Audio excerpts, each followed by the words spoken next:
Hello friend, नमस्कार। मैं हूं सविता शर्मा और ये मेरी है बेटी जो 5th क्लास में पढ़ती हैं। इनसे सुबह से कहा जा रहा है आप पढ़ लीजिए, लेकिन पढ़ने का नाम नहीं है क्योंकि अभी इनके एग्ज़ाम ख़त्म हुए हैं दोनों के।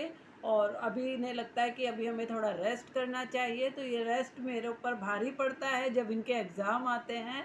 तो ये है मिहिका जो 5th क्लास में पढ़ती है। तो मिहिका, कैसे हैं आप? मैं ठीक हूँ। और आज पढ़ाई क्यों नहीं की आपने? क्योंकि मुझे रेस्ट चाहिए। रेस्ट किस लिए चाहिए? क्योंकि पेपर खत्म हुए हैं। तो पेपर तो फिर होंगे। तो कोई नहीं, फिर रेस्ट लूँगा। तो ये रेस्ट की कहानी चलती रहेगी। और माएँ हमेशा ऐसे ही परेशान रहेंगी अपने बच्चों के साथ पढ़ाई के मामले में। तो जैसे मैं हूँ, तो बड़ा डिफ़िकल्ट है आजकल के बच्चों को पढ़ाना और कुछ करवाना। हाँ, ये बात अलग है कि गेम और वीडियो गेम खेलना हो तो ये टाइम टू टाइम उसे बिल्कुल एक्यूरेट टाइम पर करते हैं, वो टाइम वेस्ट नहीं करते। लेकिन आप पढ़ाई के मामले में पढ़ाई एक्स्ट्रा लगती है इन्हें कि वो एक्स्ट्रा है, उसे टाइम थोड़ा थोड़ा देना चाहिए, जो कि गलत है। तो और किनके साथ ऐसा होता है वो मुझे कमेंट करके बता सकते हैं, क्योंकि एक लेडी ही दूसरी लेडी की ये वाली परेशानी बहुत अच्छे से समझ सकती है। क्योंकि जब एग्ज़ाम में नंबर कम आते हैं उस टाइम जो एक तीर चलता है हस्बैंड की तरफ से कि आपने पढ़ाई पर ध्यान नहीं दिया, तो उन्हें नहीं मालूम होता कि बच्चे बहुत ज़िद्दी हो गए हैं आजकल के और छोटे उसमें ही अपना डिसीजन लेना चाहते हैं।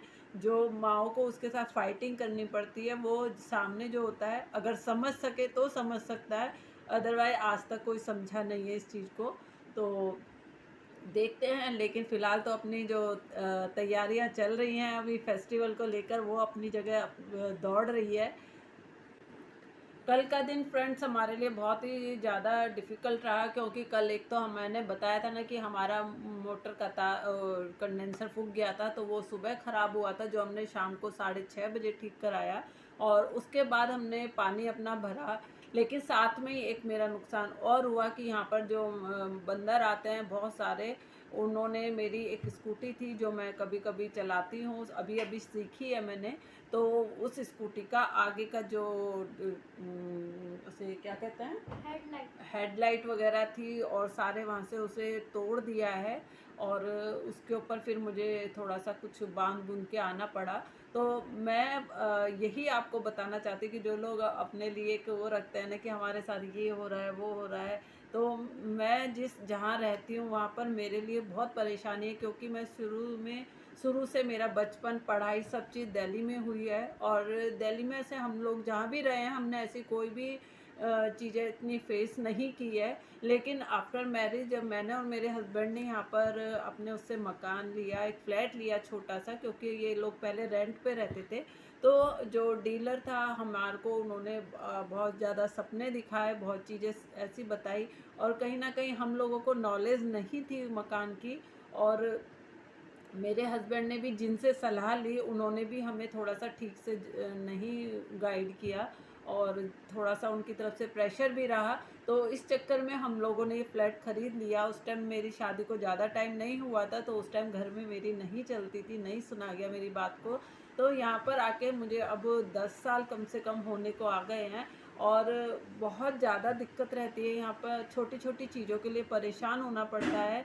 तो कहीं ना कहीं हमारे जो और रिलेटिव हैं मेरी साइड के या इनकी साइड के भी, तो वो जहाँ मैं रहती हूँ उसे गांव कहते हैं।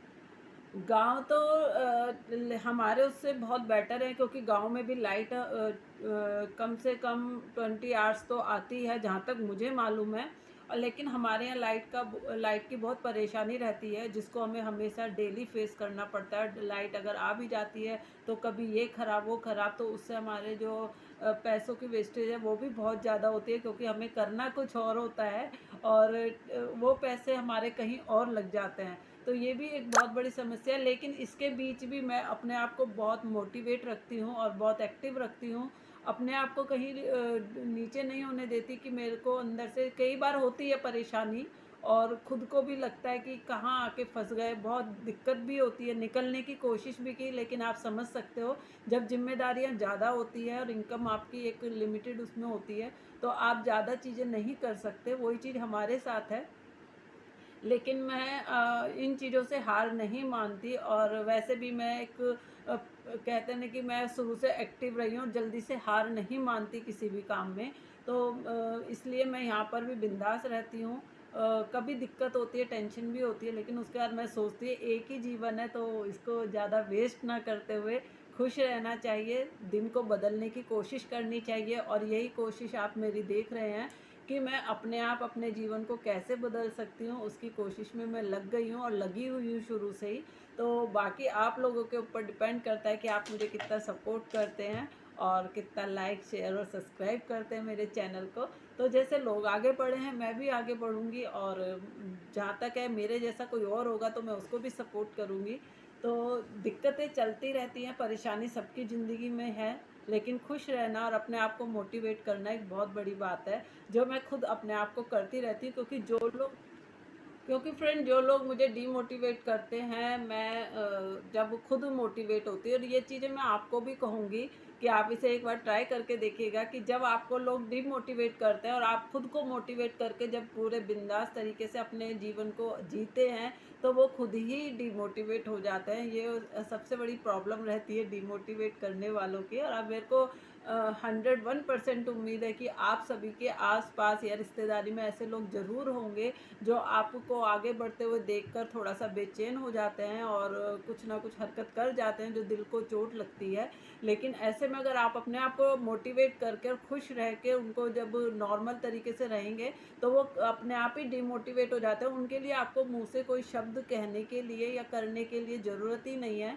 तो ये आज मैंने सीखा और आज आपको भी बता रही हूँ, ये मंत्र आप इसे आज़माइए तो आप बहुत खुश और चहकते हुए नज़र आएँगे। तो बड़ा अच्छा लगता है जब हम खुश रहते हैं, और जो जिसने तीर छोड़ा होता है, वो कहीं न कहीं मतलब बेचैनी में जब घूम रहा होता है ना, तो वो जो आनंद उसे लेना होता है, वो हम ले रहे होते हैं ना, तो बड़ा अच्छा लगता है कि चलो ये हमसे कुछ सीख जाए, अब तो सीख ही जाए। इसलिए परेशान होने की ज़रूरत नहीं है, मैं भी खुश हूँ। बाकी आप मेरे चैनल को लाइक, शेयर, सब्सक्राइब करते रहिए, और मेरी जो मेरे इसमें कमी लगती है, आप अगर मुझे कमेंट करके बताएँगे, तो मैं उसे ज़रूर चेंज करूँगी, क्योंकि ज़रूरी नहीं है सब 100% सही हो। मैंने अभी नया चैनल स्टार्ट किया है और मेरे को इसका ज़्यादा आइडिया भी नहीं है, तो जो मुझे समझ में आता है, जैसा समझ में आता है, मैं उसे करती हूँ। बाकी आप बताएँगे तो मैं उसे ज़रूर अपनी गलती को सुधारूँगी। और अगर कुछ अच्छा लगता है मेरे उसमें आपको ब्लॉग में, तो मुझे ज़रूर कमेंट करिएगा, वो भी बताइएगा ताकि मुझे भी मोटिवेशन मिले। अब इसके लिए मैं तो फ्रेंड, आप मेरे चैनल को लाइक, शेयर, सब्सक्राइब ज़रूर करिएगा। और बाकी मिलते हैं नए ब्लॉग में, नए मोटिवेशन और नए एनर्जी के साथ। तब तक के लिए आप रेस्ट करिए और मेरे नए ब्लॉग का इंतज़ार करिए। नमस्कार।